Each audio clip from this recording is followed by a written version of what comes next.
Players will often tell you they prefer to get into games rather than get at some practice. But for the Toronto Marlies last week, prior to their first 3 games of the season, they'd only had 1 practice together as a group. So they got into this week. They've had a couple of practices now, so now at least it's evened up at 3 games and 3 practices. And of course, it was skills practice as well this week. And that's a little bit different for the Marlies as they take player development first under Scott Pellerin, and then they jump into a team practice. And then, of course, some players stay after and learn from player development as well.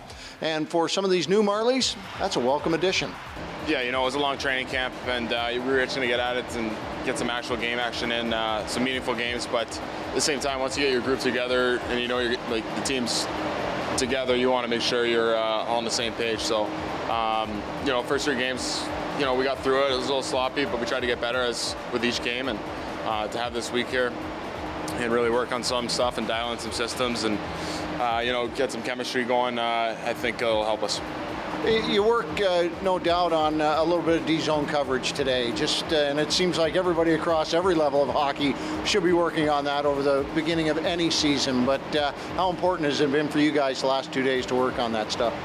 It's big, you know. It's just a matter of, you know, the little things and making sure everyone's on the same page. So it's easy to kind of, you know where each other is on the ice, and we can get out of our zone quick. What'd you think of the skills practices that the Marlies incorporate into their everyday practices? I enjoy it. It's something that I haven't really seen. You know, other teams I've been on have sort of development days and stuff, but it's not the little details that we work on and focus, and it's more generic stuff. So this stuff's really good. It helps us as players develop, and it's the little minor details in the game that kind of go unnoticed that you're working on, whether it's picking up pucks off the wall and, you know, always being ready to make the next play. And it helps. It definitely helps, and I really enjoy it. For sure. I mean, there's a little bit of a stretch when we just had games and exhibition games in the weekend with three games in 4 days, so we really can get on the ice that much. So the last couple of days, get on the ice with Sean Elkin a lot and work on the goalie drills. It's been great, and it's going to help us out going the weekend. You get a new mask. How do you go about that process?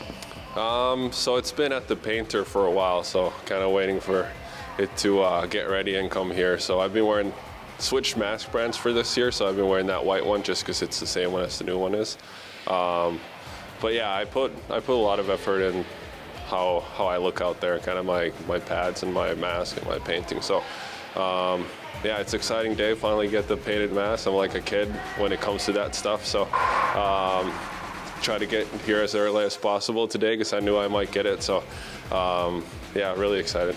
It was my first time working with Dave on this one, so I'm really specific on what I want, and he kind of did a sketch based on what I drew myself, and then it was not quite I wanted it, so I told him to switch a couple things, so he did that, and then he just how he puts it on the mask and the details and all that is just second to none, so he did a great job. It's always fascinating to see how goaltenders treat how they get their mask painted. Some just throw it at whoever's going to paint their mask and say, give me something, and others spend a whole lot of time working on it. And for Casimir Kaskisuo, obviously, he has had some input. The Toronto Marlies head into the weekend, the top scoring team in the American Hockey League at 15 goals. However, they are also the team that has given up the most goals at 15 as well. Working on D-zone coverage this past week, they hope to get into the weekend in better shape.